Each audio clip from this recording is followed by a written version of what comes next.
The final whistle has blown at the London Olympic Stadium. Sadly, it has finished West Ham United 0, Chelsea 1. The only goal of the game coming 2 minutes ahead of the half-time interval from Timo Werner, getting on the end of a Chilwell cross to convert from close range, passing the ball into net, scoring the only goal of the game and condemning West Ham to a first home defeat since... Now, there's a question for you. I can't remember the last one, but since the last one, West Ham went into the game with the second best home record in the Premier League this season. But it's been a very good day for Chelsea, I think you'd have to say. Rio, reflecting on what's happened. Liverpool drawing at home to Newcastle earlier in the day, and the Blues coming to Stratford this afternoon and pulling off a very narrow victory. Deserved or not? I think from a footballing point of view, they're slightly the better side. They're much the better of the first half, and really, if they'd been a bit more clinical, they could have been a little bit more out of sight. But we bounced back incredibly well. We fought hard. We asked the questions that we needed to ask. We were just lacking that final killer ball. But the game is ultimately destroyed by a nonsensical refereeing decision. It's not the first. It won't ever be the last.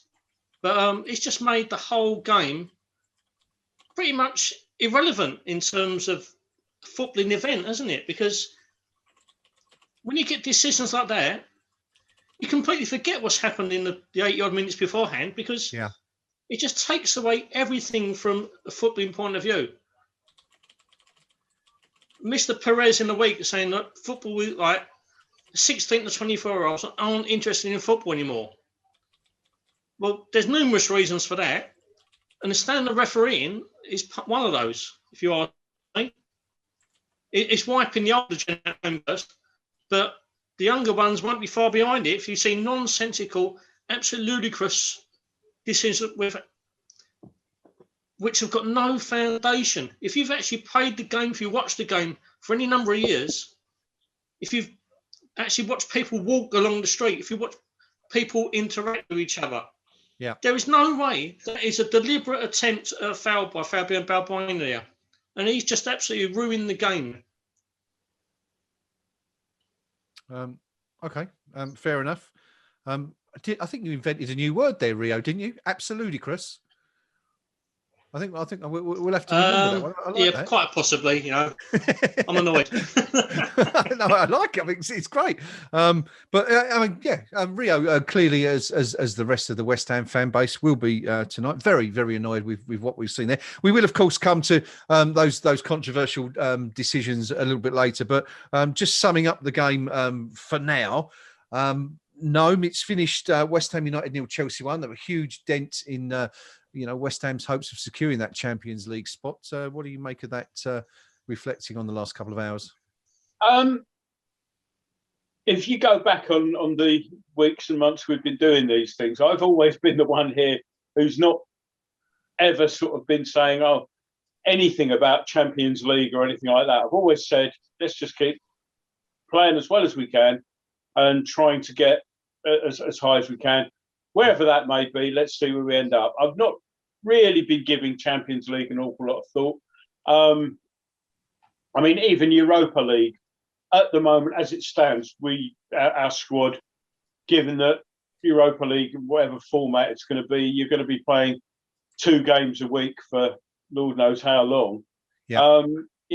We've not really got a squad, as we're finding out now, that's got the depth to cut that. So I'm not concerned about the Champions League position as such.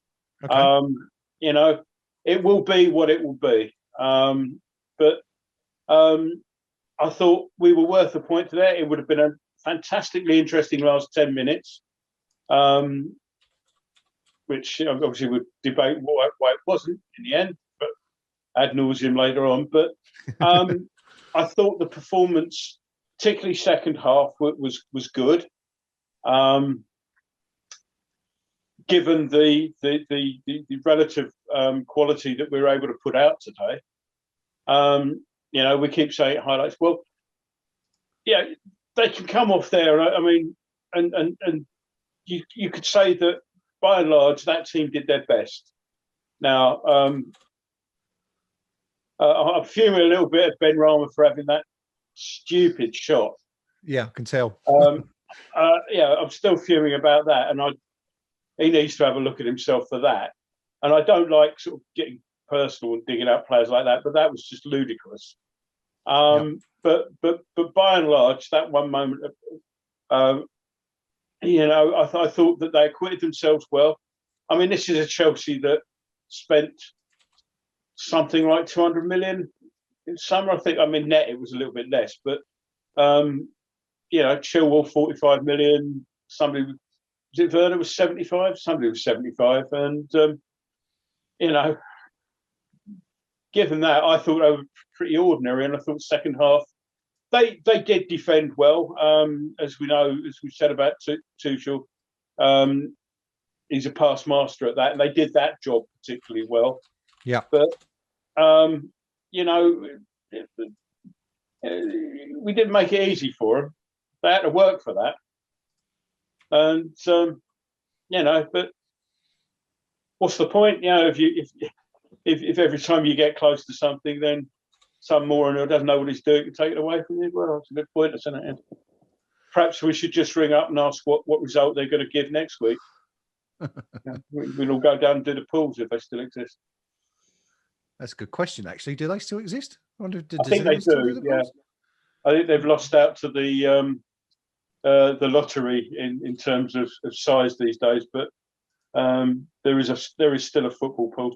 Although the big building in Liverpool, where they used to have sort of thousands of women sitting there checking them every Saturday evening, I think that burnt down a while back. Littlewood's building. So. Anyway, there you go. That's my tubbers worth. There you go, and a bit of information on the football pools as well, for anyone, in case anyone out there was wondering if it was still running like me. Pinky, West Ham United 0, Chelsea 1. You know, we said at the start we'd take a draw. Ideally, we obviously we wanted to see West Ham win today. We would have taken the draw. It would have kept us very much in the race for that Champions League spot. You know, we looked at Chelsea's running. It's very, very difficult, but it's a bitter pill to swallow. Nonetheless, that defeat today, given everything that's happened, and we will of course touch on those two incidents very soon. The suspected handball and the sending off. Yeah. First, the good news. I think that's the best all-round team performance we've had in a few weeks. I think there was plenty of spirit in the team, plenty of fight in the team. I think they knew they were right up against it from the get-go, and they rose to the challenge. So hats off to the players, hats off to the manager in that sense. But then we've got to look at, you know, the brutal, inconvenient truth. How many times did we really work the Chelsea goalkeeper? And particularly in the first half, we were putting some pretty aimless balls into the box that were dealt with Chelsea by with consummate ease. Second half, we dominated possession far more in the second half. Should we put it? But again, still without creating very many clean-cut chances. We did have one or two, and for me, the pick of the afternoon was a pullback from Noble on about the 75th minute, something like that, 70th minute. And I think it was Fredericks that collected the ball and perhaps should have done better. But, I'd share with Gnome Ben Rama. I think I was the first this afternoon to call for his introduction, a bit of quick feet around the edge of the box. And straightforward, we see it week after week. He's trying to do worldies from 30 yards. Doesn't happen. And if you do it, you have got to get them on target. And we've seen Chelsea today unleash 3 long-range shots, which Lucas Fabianski had to pull off 3 very good saves to stop going in. So if you're going to have a pop from long range, make the keeper work. Ben Rama very rarely does that. And, I'll stick my neck out a bit here now. I wouldn't be at all surprised to see Ben Rama get traded in the summer, because I think we've seen enough now to know that at the age of 26, he hasn't got the temperament and the decision-making to play in the top flight. For all the huff and puff, he just isn't good enough. And as harsh as that may sound, there you go. Your time's up, Benny. But this afternoon overall, very proud of the work rate from West Ham. Very proud of the players that were selected this afternoon. The scratch team did very well. The red card was never a red card. Yeah, I mean, it just absurd decision making there, and I fully expect that to get overturned on appeal. But that won't help us today. And there we are now. We're out of the top four. I am bothered about a Champions League place, and I'm the first to admit it's not a trophy. So let's not kid ourselves qualifying for the Champions League as a trophy. Yeah. But, I think our captain there this afternoon for an hour had a very good game today, very competent game. He's won nothing in his career, and wouldn't it be a great way for him to finish up running out of somewhere like, I don't know, the San Siro or one of the really big European grounds and getting, even if it's, an hour under his belt at a slightly higher level. I think that would be some reward for a very good career with West Ham. So I'd like us to qualify. It's not the end of the world if we don't. But today, I thought Chelsea were a bit better than us, if I'm being honest. They had a bit more quality in the part of the pitch that mattered, and 3-0 to Chelsea wouldn't have been a shock. They had enough chances for 3-0, in my view. Did okay. We competed, but at the end of the day, they got the points we didn't, and it does apply a bit more pressure to us now. But undoubtedly, Moyes, if you look at the teams in and around us, is there another candidate for Manager of the Year when you consider what he's had to cope with in terms of the squad? I mean, it seems so long ago now. The Sebastian Haller and all those antics. That he's a player we've completely forgotten about, essentially. Yeah. But for half a season, he was the manager's option. And here we are now. We're still in 5th spot with a wafer-thin squad. I think we've had a good season. Really good season. Yeah. Okay. Thank you, gentlemen. There's no point delaying talking about it because it's going to be, talked about by everyone, I would imagine, in the whole football world for the next day or two. The decision to send off Fabian Balbuena for what? Kicking a football. I think that's all it essentially amounted to at the end of the day. As you can see, if you watch the replay, he's not even looking at the player. He's looking to see where the ball is going to land when his foot comes down. We've all said it's there's nothing out of the ordinary in Balbuena's movement or challenge, or there's no nastiness, no intent to harm an opposing player. But yet, Chris Kavanagh, in the 81st minute of this afternoon's game, has deemed it necessary, let's not forget, having watched several replays of the incident, has deemed it necessary to dismiss Fabian Balbuena, presumably for serious foul play.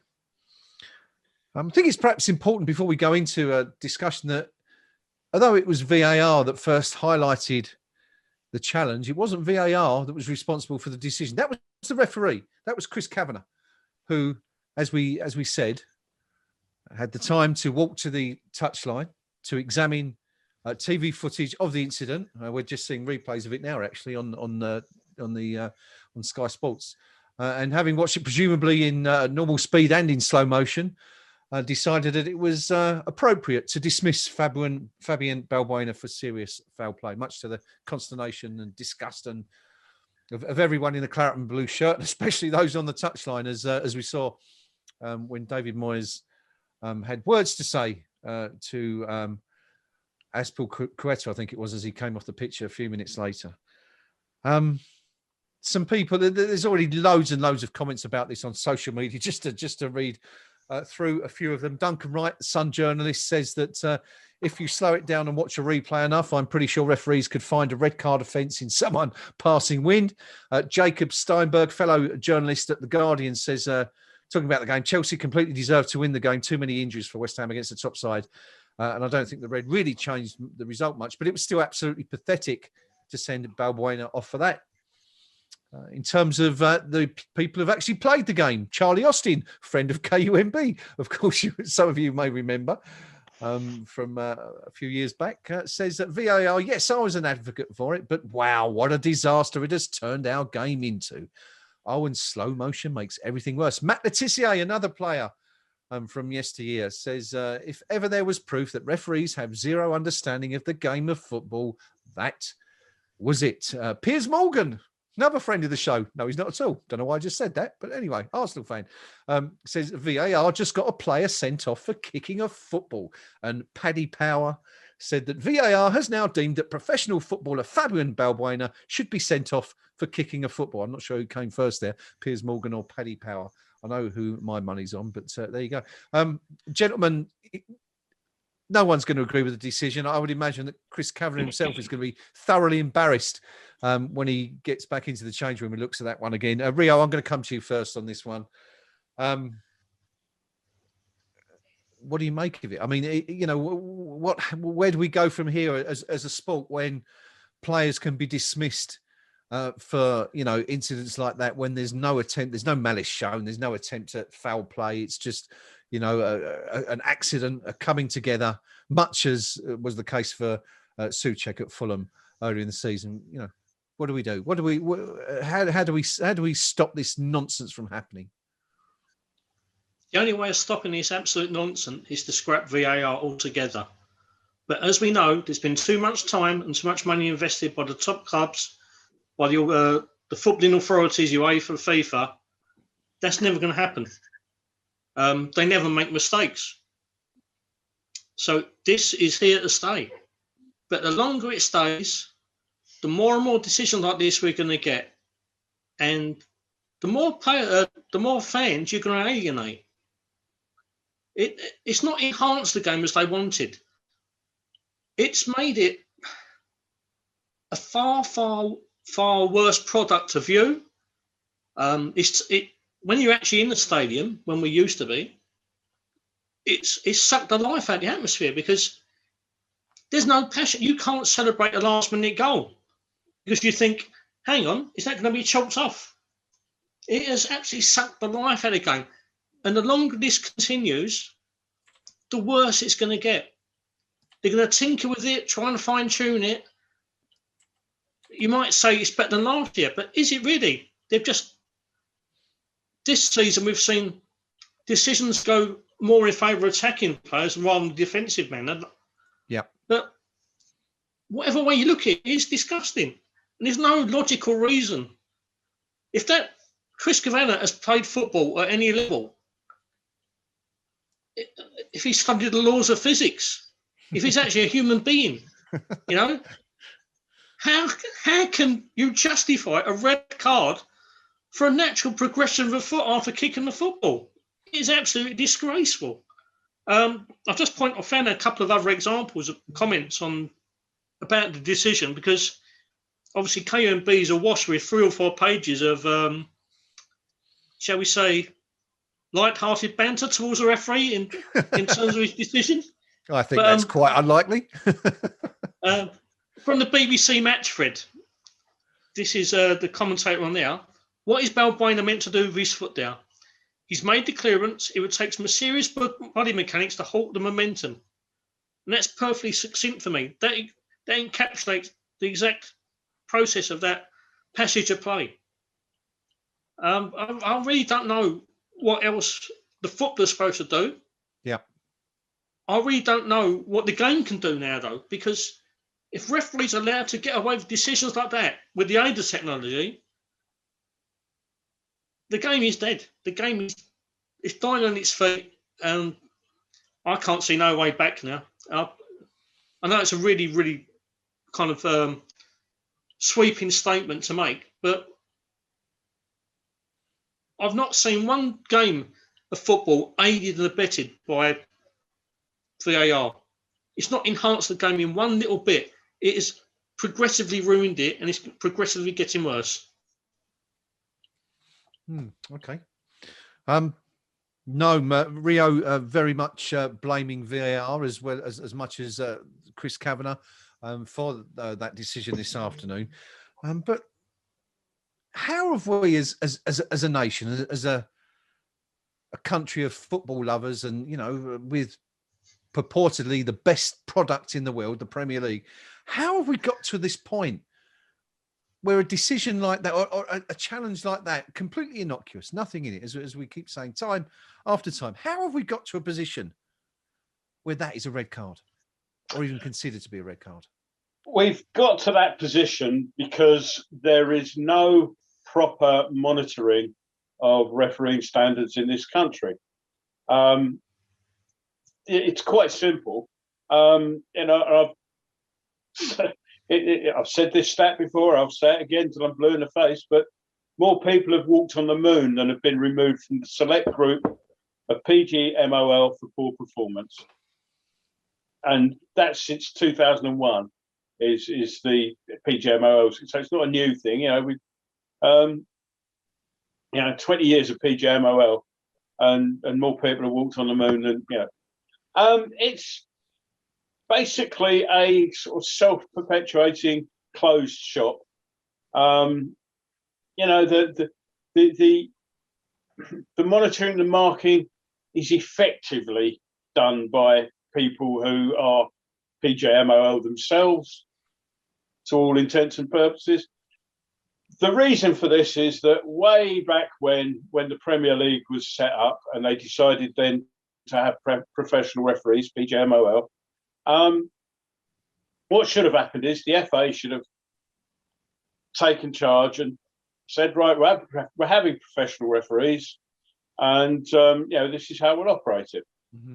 Unfortunately, the FA at the time were scrabbling around backs of sofas looking for cash to buy Wembley and rebuild that, and they simply couldn't afford it.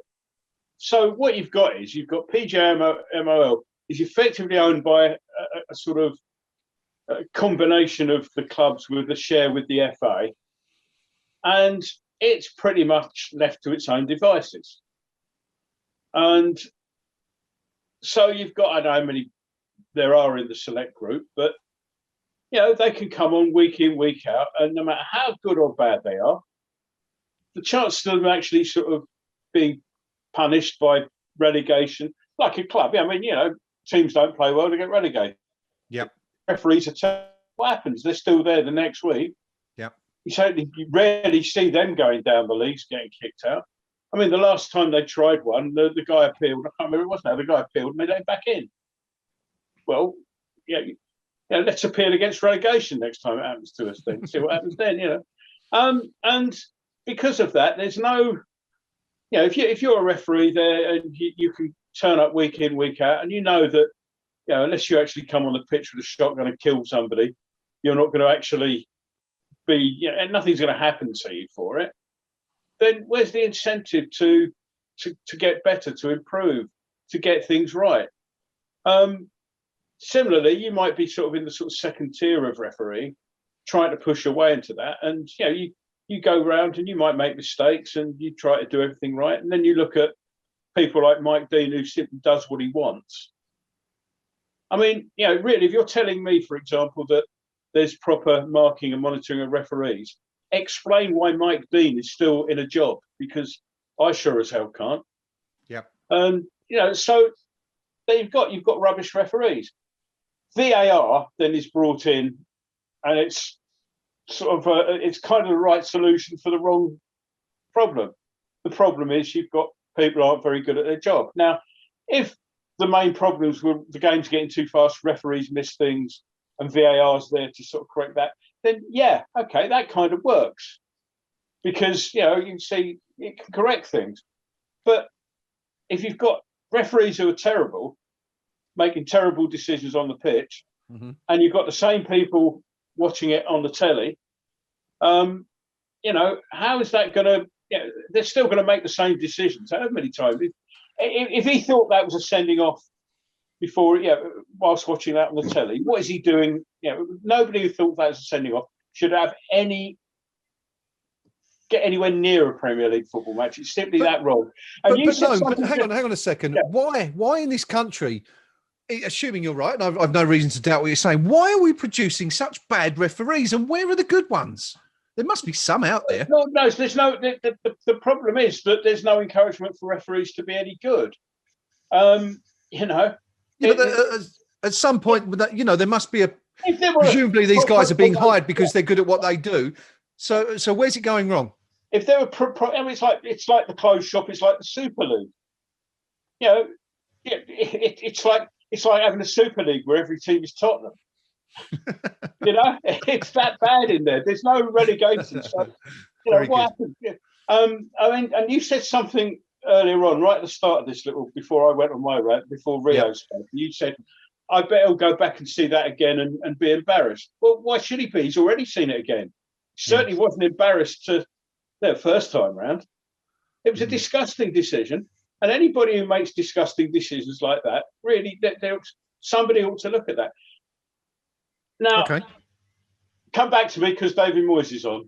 All right, we'll do. Well, we've got quite a few things to talk about, but I mean, I think we're under no illusion where Gnome stands on the position of PGMOL and the refereeing fraternity, especially Mr. Kavanagh this evening. But Pinky, you've been sitting there patiently listening to Rio and Gnome and their thoughts on what they saw there this afternoon.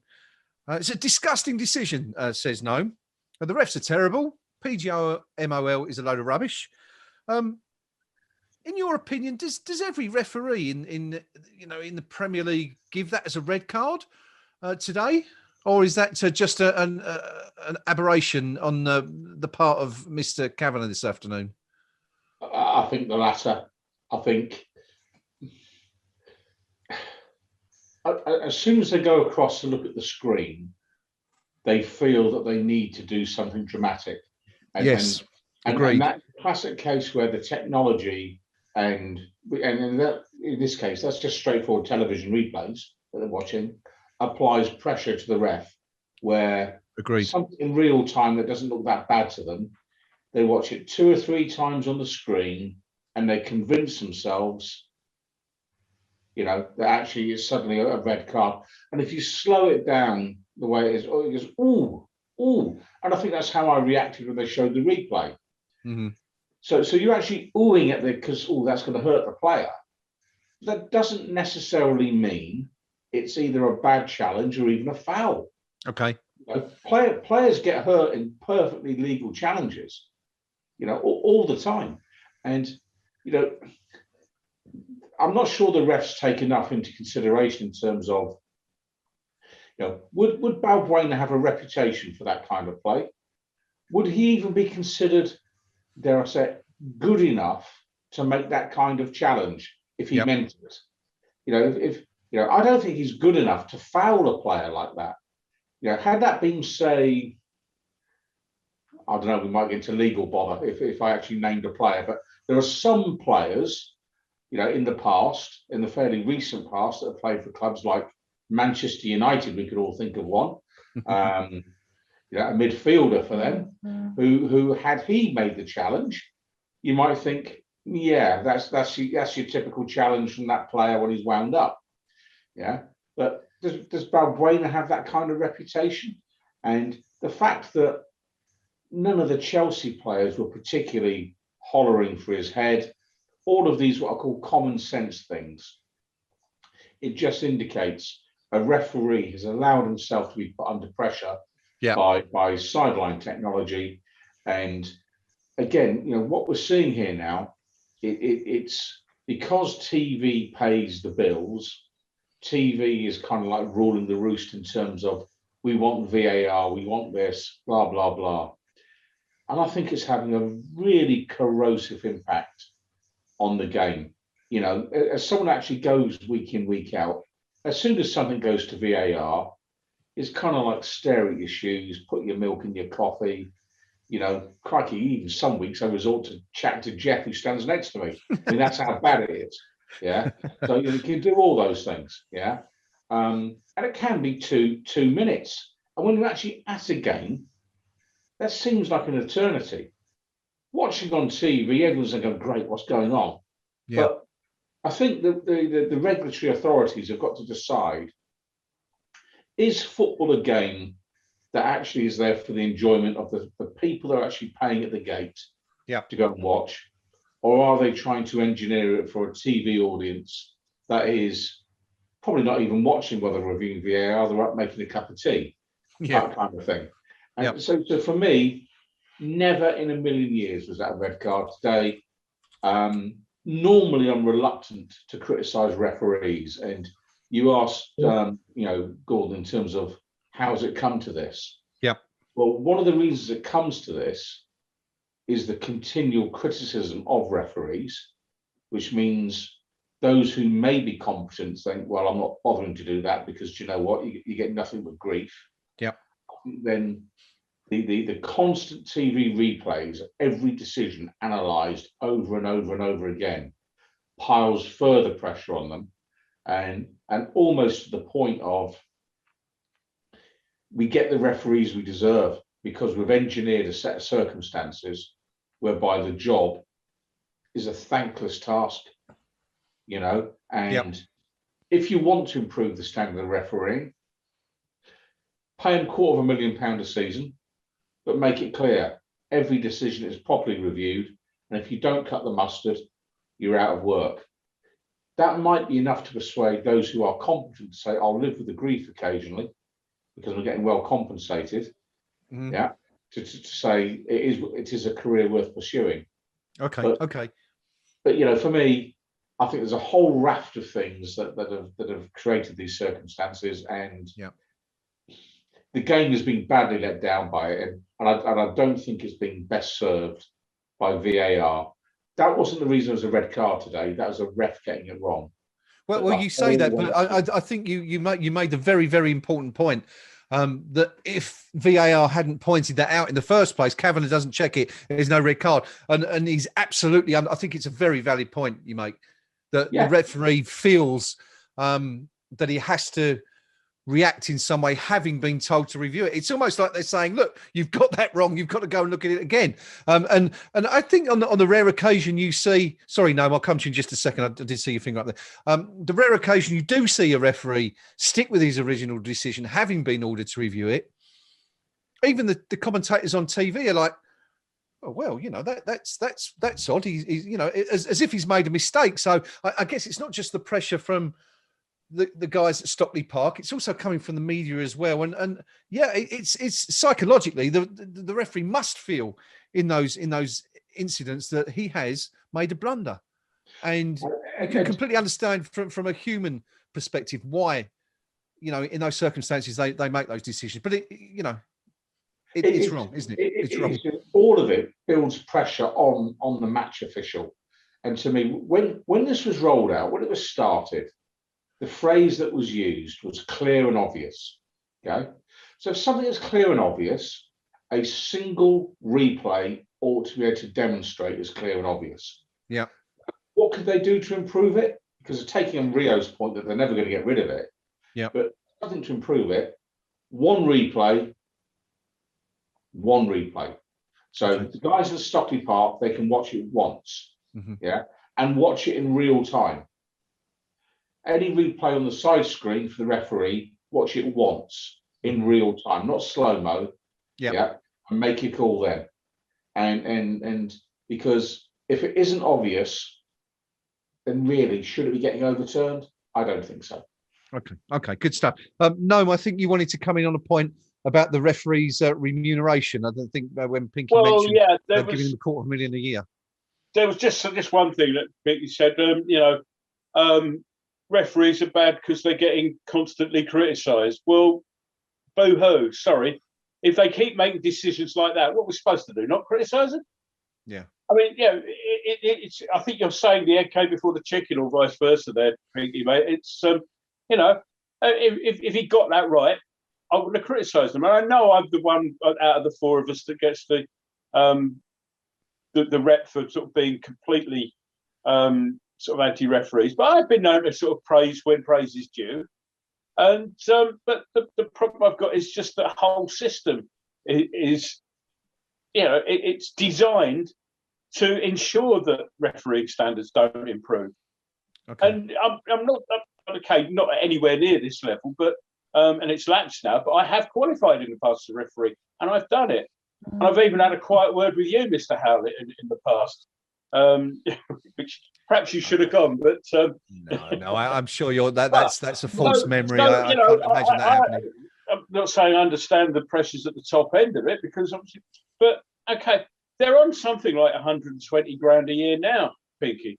So why does an extra 100 grand or whatever suddenly make it? Yeah. Why aren't we saying to them now, okay, we'll pay you a bit extra, but now we're going to look at your decisions, and you've got to go down a level if you're not up to it. Why aren't we saying that now on 120? Why an extra 100,000? Shouldn't they be actually getting their decisions right, and shouldn't they be getting through to a situation where referees are at the level because they're that good, and not because they can't get relegated? Yeah.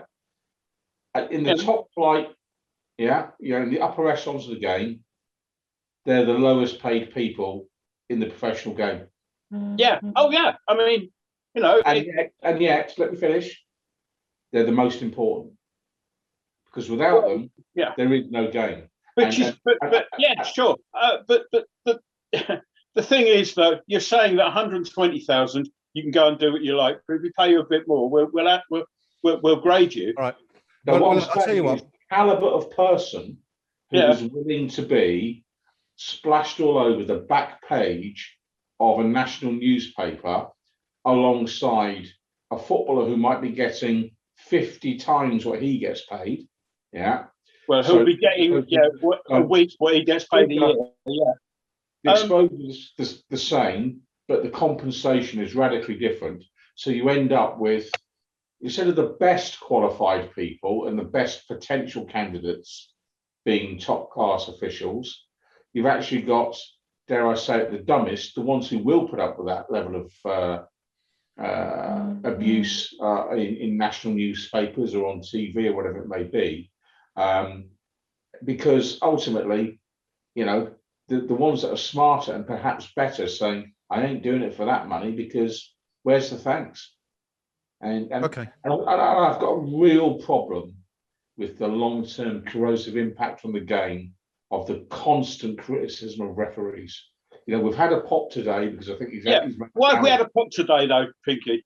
All right. Well, listen. I tell you what. Let's leave that one there, gentlemen. I think we've covered that, haven't we? We've torn Kavanagh a new one, as they might say, and rightly so in the circumstances. It was a dreadful decision. Someone else who's torn the referee a new one, apparently, is David Moyes.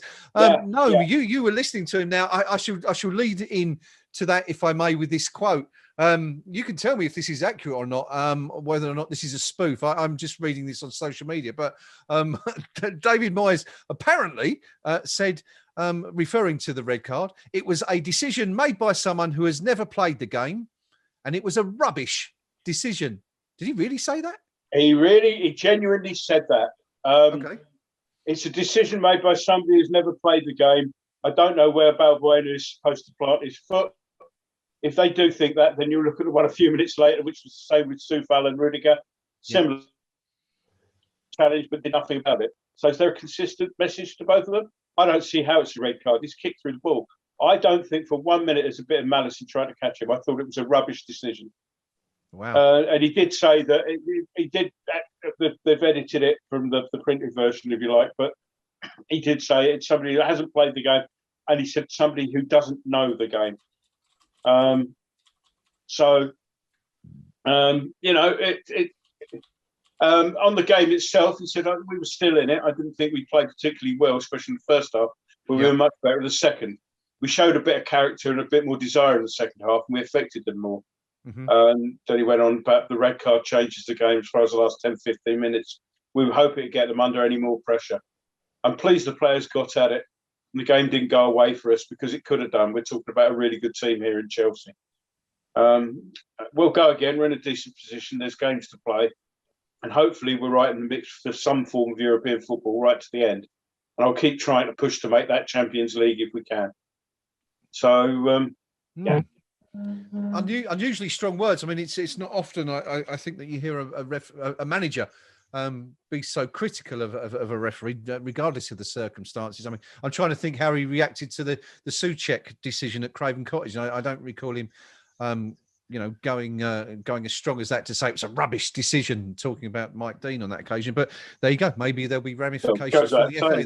That would be just about typical, wouldn't it, in the circumstances? But Rio, I see you with your hand up about 20 minutes ago?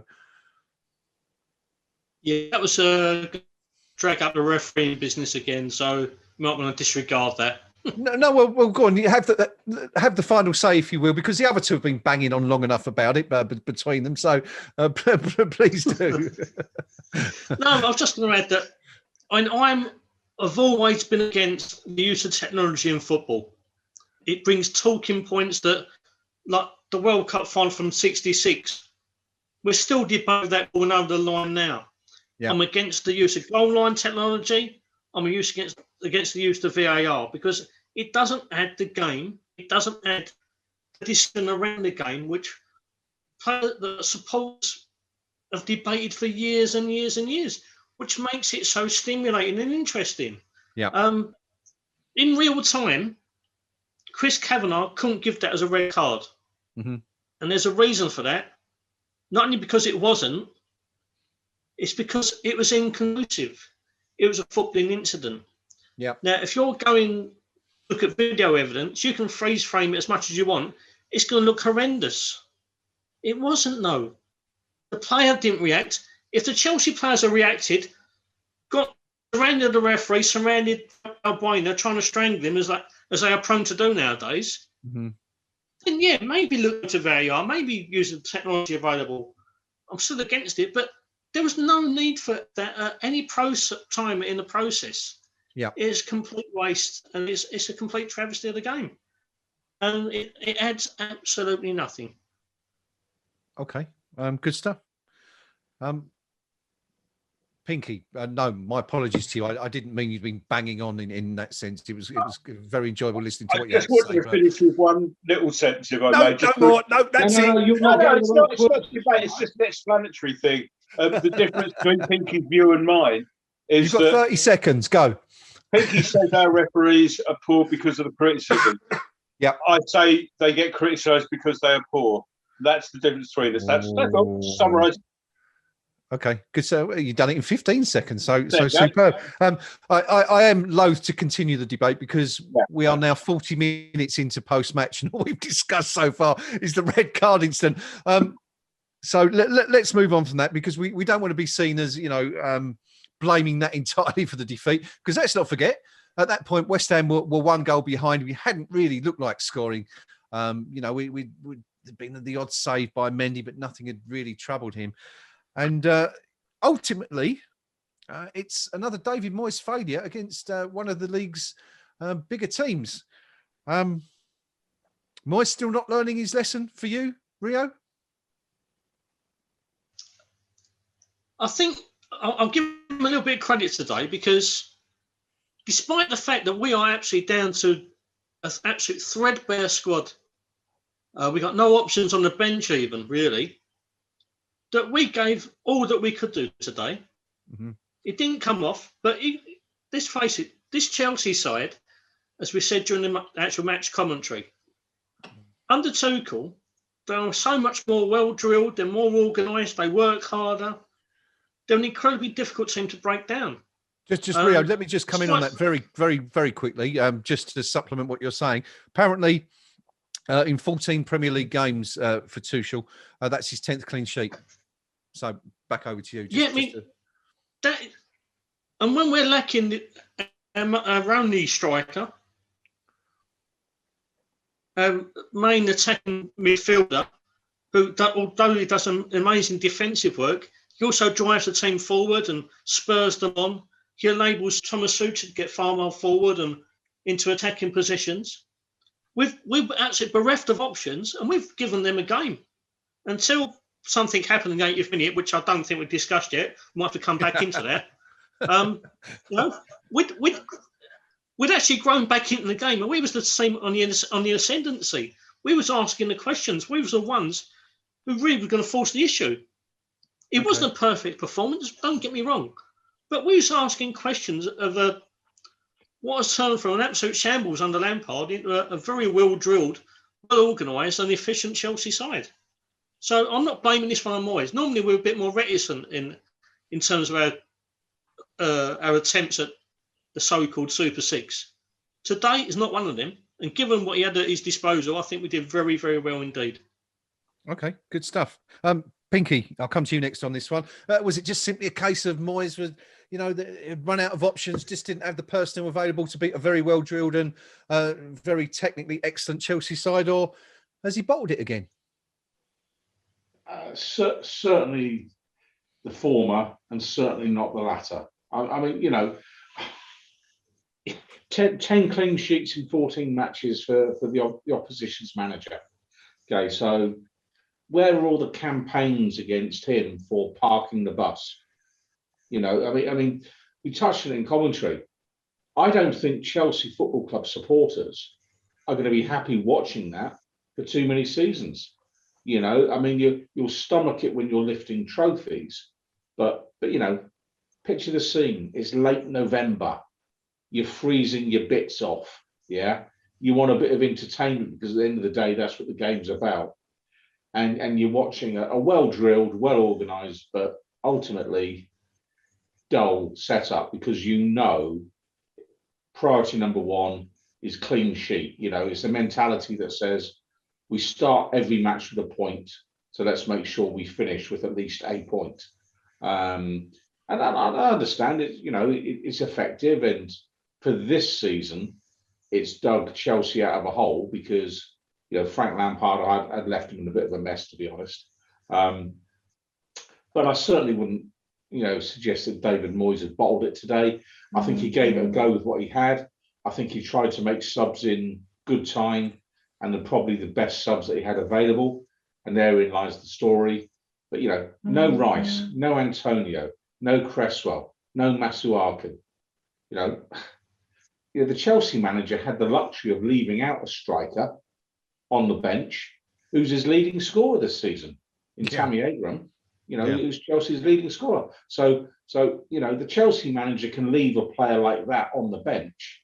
And meanwhile, David Moyes' striking option on the bench is Udabiko. So where do you go from there and say the manager bottles it? Not a chance. I think if anyone's bottled it, it's David Sullivan bottled it back in January because he failed to find enough money to buy the players that the manager wanted, as opposed to the player that the chairman somehow got obliged to buy. And I suspect we used to joke about things being part of the Carrick deal. I think the Ben Rama acquisition was part of the Haller deal, would be my own take on it. And, I think there's a case of, as long as you get him from Brentford, I'll shift Haller for you. And I think there was an element of that in it all. And we've seen now, we've done £30 million on a player who isn't going to be a game changer for us. And I don't think there's a single West Ham United supporter who thinks Syed Ben Rama was a David Moyes signing. Okay.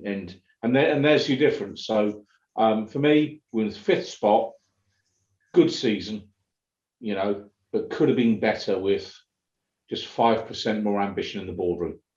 And that's the difference. All right, excellent stuff. Thank you. No, David Moyes' record against Man City this year, drawn one, lost one. Man United lost both games. Chelsea lost both games. Liverpool lost one. If you're going to qualify for the Champions League, you've got to do better than that, haven't you? Yeah, I'm loath to sort of put this game in that bracket. As Pinky pointed out, and as we've said all day, what else could he have put out today? And I thought that given the paucity of resources available to us, I thought that was a decent performance by and large. We've mentioned Ben Rama, but overall, I mean, we didn't get the breaks against Liverpool, for example. Where was VAR there when Salah was throwing himself to the floor? So for each of those games, I think it's very tempting to sort of put those games lump them all into one basket and say, look, the record in that basket isn't that great. But in all those games, they're often. I mean, today there were circumstances. Liverpool, there were circumstances. Manchester City are going to be champions, and we gave them a good game in both those games. I think the defeat to Manchester City is probably one of the hardest games they've had all season.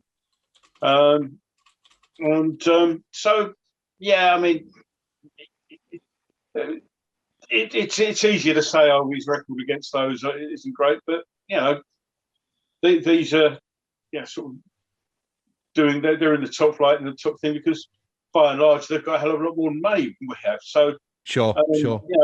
I mean, if we were getting walloped 4-0, 5-0 by them every week, then maybe I want to revisit that question slightly. But well, that's a good point, actually, because you look at those. I mean, I should stress, of course, in case anyone's in any doubt, I'm merely playing devil's advocate here and just trying to make it a bit interesting. I don't for a second believe that Moyes bottled it today at all. And I absolutely agree with. Yes, well, I know. And of course, if you look at the record, as we've seen, everyone posts that table this week of the record against the other 13 clubs. If you take those purported big six out, we would be about 9 points clear of everybody else. So, the record against our peers, perhaps you might say, has been exemplary. So, I mean, as Pinky said, I mean, wherever we finish up, we'll have had a good season this season. Yeah. I've said earlier on, I've said every week, I'm not focusing personally on the Champions League. I just want to see finish as high up as possible, and if that's there's no reason that shouldn't be Champions League, which is a little bit of luck, but maybe to say the resources, the depth isn't there. I'm kind of looking on now to perhaps next year, because again, as I think I said this earlier on, but now I'm not saying this team is in any way, shape, or form as good as the 86 team, but we've been here before where we have a really good season. And you think, wow, third that year, and right until the last Saturday, we were with a chance of actually winning the thing. Yeah. And you think, great, and it's what happens in close season. You've got to look at that and say, well, we finished wherever we finished this season. You think, well, okay, what can we do next season to make it better? Not what you don't want to say is, well, we finished there this season, so next season, well, we've got the resources to finish in that particular place, and I'm happy with that. Yeah. So I won't spend any more money. I mean, we're limping over the line here because, excuse me, because we've got key players who are injured. Mm-hmm. And at least one of which is severely injury prone. And we've got no replacement for the injury prone Antonio. I mean, Rice, we were lucky to have got him this far in the season. Yeah. Because he hadn't missed a game in 2 years or whatever the figure is. Yeah. Crazy. And we were riding our luck with him. He was going to get injured eventually because, it's the nature of the game. Nobody goes for a career without getting injured. And so we've kind of ridden our luck on the injury front this season. Next season, we need to have a squad that's good enough to carry injuries. We need that depth. Now, have we got enough money to do it? Apparently not. Have the owners got enough money to invest? Maybe, maybe not. But it would be a tragedy if all the good work that we've done this season ends up with next season back where we started and looking over our shoulder at the bottom three. I mean, the fact that, it's good news that Watford and Norwich are up because by and large, a bit like that should be 12 points. So only another 28 to get to stay up. But okay. Yeah, but as I say, that's the concern. It's like there's we've had a good season. let's build on it. Let's not rest at the close of play this season and say, well, we did well, we finished 5th, 4th, wherever we finished. Yeah. You know, let's hope lessons are learned from the past. Yeah, very much so. Yeah. Very much so. Thank you. No, we are rapidly coming to the conclusion of tonight's stream. We're about an hour in, actually, to the post-match discussion. West Ham beaten at home by Chelsea by just the one goal tonight. The goal coming 2 minutes before half-time. And I guess when you look back at it, Rio, you know, we kind of shot ourselves in the foot a little bit tonight, didn't we? You know, we could have got to half-time level and it would have probably been an entirely different game after the break. But, you know, I mean, we've done it ourselves. West Ham have done it, you know, so frequently this season, scored, you know, on the cusp of half-time. And here we are conceding a goal. And it's proved costly ultimately. So, you know, I guess some blame. What do you think that was? Just a bit of misfortune, or, you know, a lack of concentration leading to that goal? Well, if you go back and look at it, it's a lack of, shall we say, professionalism in a build-up to that goal. Yeah. Down the other end, Christensen took out, I think it was Bowen, quite cynically. Lingard, yeah. Lingard. Oh, sorry, it's Lingard, I think, actually. Yeah, Lingard. 30 seconds later, Oppner doesn't do the same to Werner. Yes. As Pinky rightly said during the course of the commentary, though, we wouldn't like to see that at West Ham. But if they'd earned us a point today, perhaps we would. No, perhaps that's the professionalism we need to instill in our players. It's not a nice aspect of the game. It's not something we necessarily want to see. But if it, given the paucity of options that we have at the moment, it might have been the right thing to do at the time. Well, hang on a second. Sorry, Rio, for butting in, but I just want to take you back to last week. Were we not sort of full of praise for Craig Dawson when he did exactly the same thing on Joe Linton for his first yellow card? All of us, not just. I think we were all sort of saying, "Oh, he had to do it. He took one for the team there, didn't he?" So yeah, true. And I think, but given the situation with how bereft of players we are, especially, and when we see the so-called Super Six do this week in, week out and earn points. I mean, Chelsea were the masters of it today. They absolutely niggled their way through that first 60 minutes.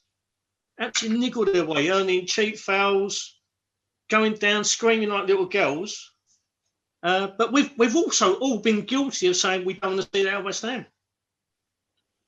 Should have seen Liverpool this afternoon if you watched that game. Saint-Maximin. I refuse to. Yeah, I refuse to. I was hoping Newcastle would win for obvious reasons, or double obvious reasons. But Saint-Maximin got, every time he got near the halfway line, I think pretty much every one of the Liverpool midfield players must have kicked him at least once. And I mean, yeah, it was no attempt to play the ball. You're not getting past it. Yeah, I mean,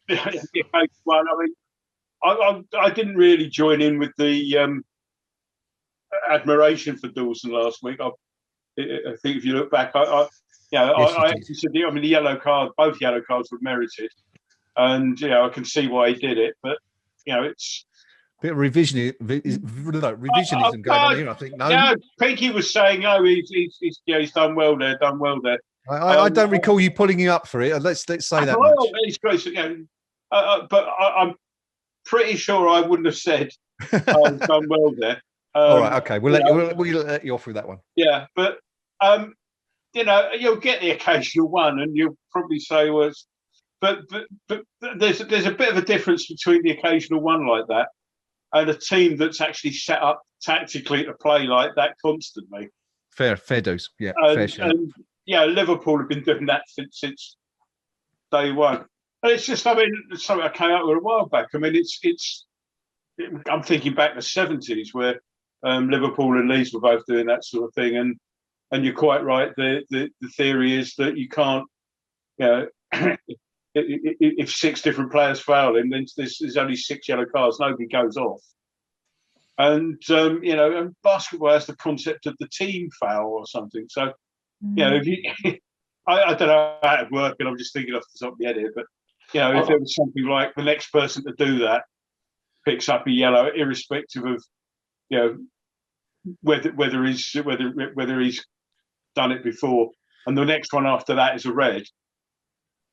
Okay, so you've got 2 team yellows, so the next person to do that sort of foul goes off. I'm slightly concerned by this suggestion, given that we've just spent the last hour criticising the referees for the decisions we're already allowing them to make. You need honest and intelligent people to manage that. So maybe let's park that one until we've got people good enough to put it into effect. All right, let's Pinky come in on that one. Okay, I mean, I think, okay, you've busted me. You've absolutely nailed me, because when I'm giving a calm and considered opinion, it's I don't want to see West Ham United players doing that. In a cold heat of battle, I am the first that we go, take him there. Yeah. We all said it. We all said it. We all agreed. It wasn't just you. You might have been the first to mention it, but we all agreed. Week after week, I'm saying, where's our midfield enforcer? Whatever it may be. And it's the difference between watching as a fan while a game's in play and actually what we want our club to be about. And quite right. I don't. I wouldn't like to see West Ham United players doing that. But ultimately, win a cup final doing that. Am I not going to stand there and watch us lift the trophy? Too right, I'm going to stand and watch us lift the trophy. But some clubs do it as a matter of systemic choice, and I think that's the difference. Yeah, that's doing it in the heat of the moment. You can get, you can say, okay, I can see what he's done there. Yeah. But there are some clubs, the managers are coaching them to do it, and that's the difference. Yeah, I've managed to sort of gloss over that. I think that was beautifully done. Yeah, I mean, you got out of that hole particularly well. It was a superb job, very well done. And we'll leave it on that point actually, because I think you managed to get us all off the hook actually in some sense. In case there was anyone on the stream saying, "But you said this," there you go. We don't want to see it regularly at our club. Indeed. Moving on. Going to wrap up fairly soon. As we always do at the end of every post-match discussion, we take a look ahead to West Ham United's next fixture.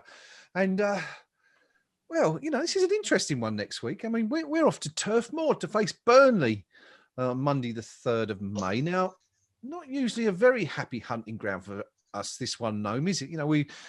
We've seen some pretty poor results up there recently. Who can forget Roberto, of course? Thanks, I was trying to. Yes, that horrendous moment a year or two back. But Burnley, very little to play for now as far as this season goes. These are the games we wanted, aren't they? We wanted to end the season playing the teams that are going to be in mid-table or safe from relegation or any thoughts of qualifying for Europe. So what's your view on this one? 3 points for the Hammers? Back to winning ways? I mean, let's see who we got available. But, the one good thing about this is that I think I'm assuming that they'll put in the appeal against Valbuena and the common sense will prevail. It did with Dean, although I'm a bit loath to take that for granted. Nobody seemed to get injured today, which is good news, unless I missed that. We may have. There's I guess a slight possibility that one or two may be back. I don't know. So what we've discovered is that the depth of our squad is such that it's going to struggle against the really sort of top sides at the moment. Burnley, they're sort of inconsistent is the word, I think. You can look at them one week and think, how are they down there? And then you look at them next week and you think, oh, that's why. I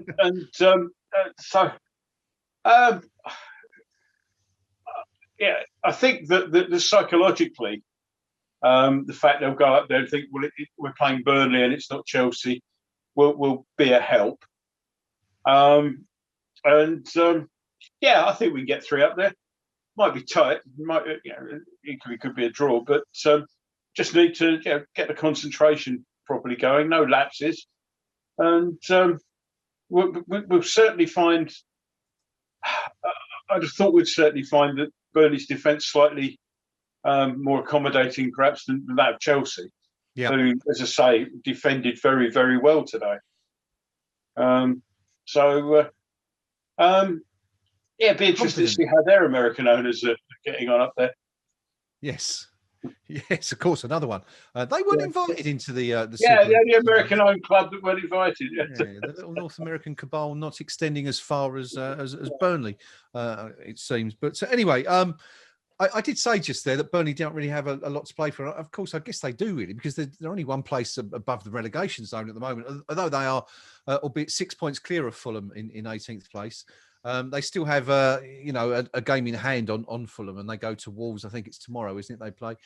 They go to Molineux tomorrow. So I guess, Pinky, we'd be hoping in some way that Burnley get something from that game tomorrow, which should set them even more ease ahead of our meeting next week. Yeah, very much so. I mean, I think there's a few fixtures coming up that we'd like the results to go our way, because I'd like Burnley to be mathematically certain of avoiding the drop by the time we face them, because Sean Dyche, you just know what he's going to be saying to his players. Get stuck into this slot. Champions League, they're having a laugh, aren't you? All of that stuff, and I'd rather be in a position where they have absolutely nothing to play for, as opposed to almost nothing to play for. If you get the drift. Having said that, soft spot for Burnley. You always get a good peppered steak pie there, so that always stands them in good stead as far as I'm concerned. But we touched on their ownership there. Yes. I was speculating earlier in the week on the forum about a suspicious, timely acquisition of that football club by the American owners, and that's more to do with being another potential dissenting voice should the Premier League seek to change the rules. And of course, you need 14 votes to change rules. And if Burnley were to chuck their lot in with, should we say, the rebel clubs, for whatever reason, and who knows what deals get done in boardrooms and the like, that could make any changing of rules to make things difficult for the sellout six impossible to achieve. So personally, I am highly suspicious of that particular acquisition, because it seems to me that was the cheapest possible club to buy in the Premier League, and with so much money at stake, for the sake of 50 or 60 million quid or whatever they paid, you get an awful lot of influence. And so for me, I think there might be more to that than meets the eye. If not, you all know how I love a good conspiracy theory anyway. But in terms of the game itself, here we are now. Steve Law noticed on the YouTube channel was saying, where's all this talk of so-called easier games coming from? And there speaks the voice of experience that's seen us get turned over in many a lower league cup game. But Burnley up next, that is a must win. That's more of a must win than today's game. And it isn't because we lost today. It's because ultimately, if you want to be in the Champions League, you've got to go to Burnley and you've got to win. Okay. After that, Everton, and we're then into the games. Brighton, West Brom, their fates really should be sealed by the time we play them. They should know, which division they're in. And then to wrap up against Saints, you couldn't pick a nicer club to finish the season on. So, but those final three matches could be worthless unless we get all 3 points at Turf Moor next Monday night. So here's hoping we do. Big game, big game, biggest game of the season for Pinky. That one coming up. Rio, we've had some big incidents against Burnley in recent years, given it's not one of the highlighted fixtures. We mentioned Roberto, who could forget the infamous moment there, and of course it's only 3 or 4 years ago that we had the memorable pitch invasion at the London Olympic Stadium by Bubbles on that Very interesting day against Burnley. Another defeat against Burnley. But who do you think is going to come out on top of the Clarets versus the Claret and Blue in that one? I'm not holding out a lot of optimism, to be honest. I think, obviously, our lack of options is playing a major part. I'm hopeful Declan will be back, possibly Arthur. Not convinced by Aaron Creswell will be.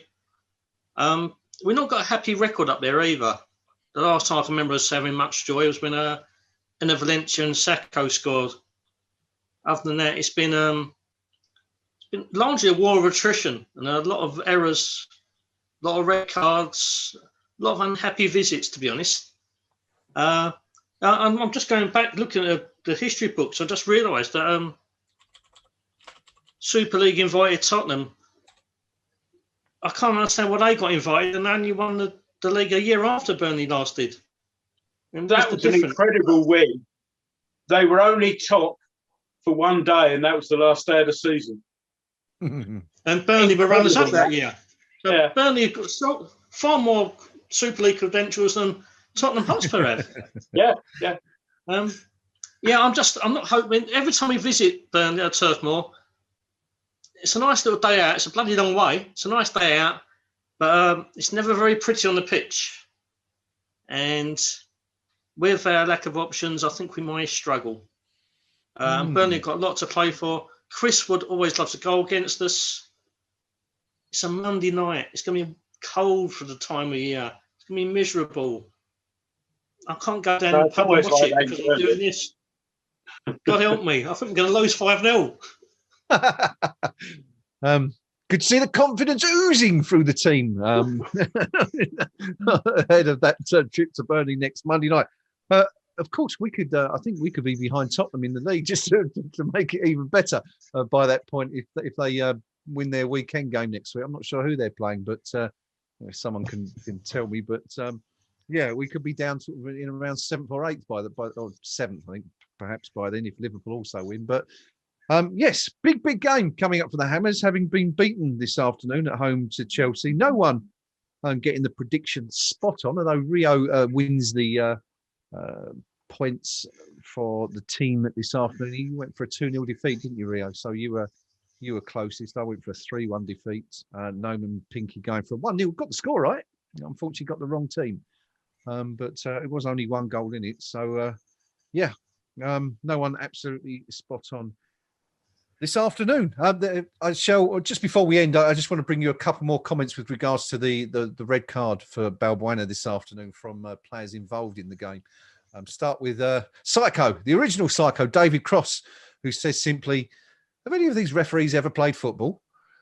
Jimmy Walker, another famous former Hammer, said, it was ridiculous. You can see anything you want to in slow motion. Idiots. Balbuena just sent the ball 80 yards down the line. What do they want him to do with his foot? Make the, I can't read that word, disappear? I'm fuming. VAR and referees are a worse threat to our game than that. I can't read that word either. Super League idea. Jimmy, obviously very unhappy. And finally, Rio Ferdinand, another former Hammer, saying that VAR needs to be put in the bin now. We've tried it and it's, I can't read that word either. Get rid. It's slowing the game down and sucking the emotion out of the game. So that's about it from us. We've done just over an hour on the post-match tonight. And as is our want for the final few weeks of the season, we are going to end with the same question as we have been for the last couple of weeks. And that is Champions League, yes or no? No, I think we'll start with you because I think we know where you're going to go with this one. Ask me at the end of the season. I'm really not focusing on it.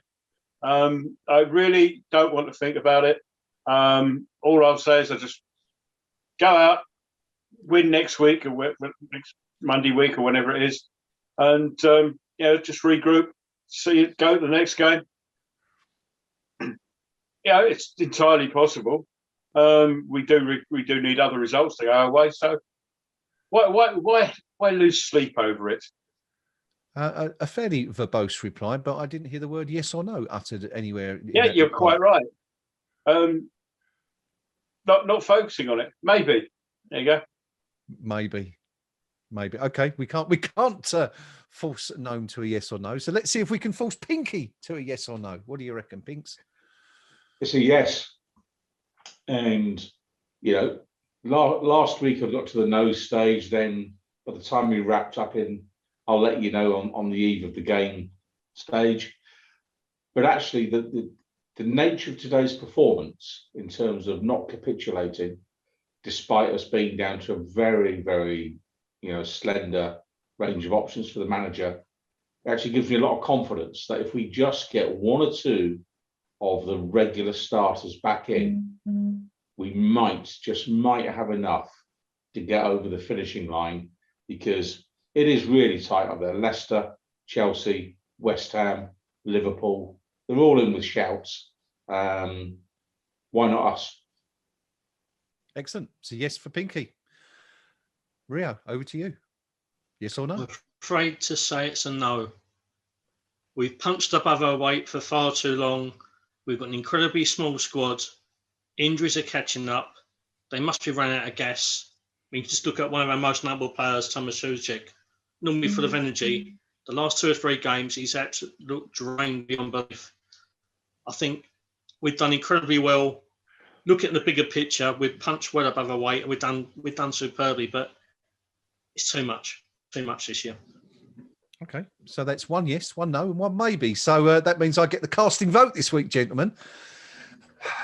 I'm going to side with Pinky. I still say I've said yes every week, and I still think I don't know why I call it madness and call it wild and unsubstantiated optimism, but I just think this is our year. I just think, once. I mean, if it isn't our year this year, I don't think I possibly will live to see our year. But so I'm kind of hoping it is as well. But yeah, why not? We've looked at the other teams. We know Chelsea have got some difficult games to go.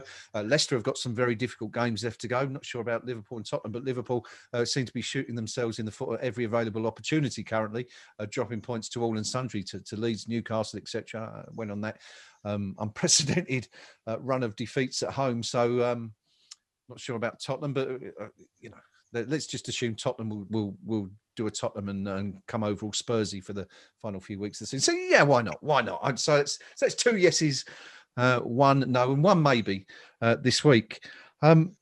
We forgot something, Gnome. What's our favourite part of the show? It's either going to be you've forgotten 2 things, because firstly, you've forgotten the new man of the match. And secondly, you haven't told me what the expected something or other was. I'm going to give you maximum points and an extra 10 for bringing up something that I have got it written down, man of the match, and I did actually put the question to our viewers, but I haven't asked you guys. Yeah. So it's somebody on the YouTube thing earlier on said, that either this presenting thing is easy or these guys are really good. And well, I think we just destroyed that, haven't we? Yeah, always round. That was my wife posting under a pseudonym for the record. Oh, right, okay. But XG expected goals today. It was West Ham 0.5, Chelsea 2.28. That will mean something to some of you. To others, it won't mean a thing, and to others, like Gnome, you just don't care either way. So that was the expected goal stat. And man of the match, let's do this very quickly then. Go around the table. Pinky, your man of the match today. Probably Fabianski today. I thought, we all saw his apology of a tweet last week, which I don't think he needed to send out. But he made amends today, pulled off 2 or 3 really good saves this afternoon, which shows, in no way, shape or form is he in the Roberto class. So for me, Fabianski, there were several other notable performances today. I think Jared Bowen had a very good game today. I thought Fornals never stopped running while he was on. But Fabianski, for me, was perhaps the difference between a 1-0 and a 3-0. Okay, excellent. Fabianski for Pinky. Rio, how about you? Yeah, I'll go for Fabianski again. I think Ryan Fredericks running a very close second because he had a non-stop game, playing on the wrong side of the pitch for him. He put a lot of effort in and caused a lot of problems on the left-hand side. But Fabianski put his birthday drinking errors out of the game last Saturday. Forgot all that. Bounced back with an absolute immaculate performance. 2 for Fabianski. Gnome, your man of the match, sir. It's a hat-trick for Fabianski. With Rio, honourable mention again for Fredericks. And but yeah, Fabianski, particularly, in view of how things like last week might have been preying on his mind. Clearly they were, because he tweeted. That was the Fabianski of old. And that it was it's performances like that are the reason that nobody thought that apology was required. Okay, so it's a clean sweep so far for Fabianski. Well, I've got 3 names down on my sheet of paper here. The first is Fabianski.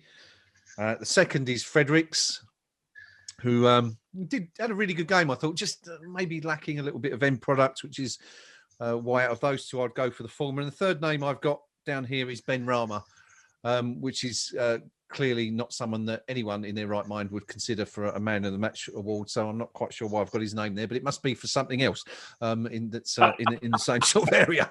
But there you go, clean sweep across the board. Fabianski.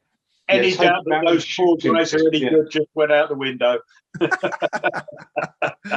Incidentally, I've been sent a little caption of when Ben Rama did his 40-odd yard shot.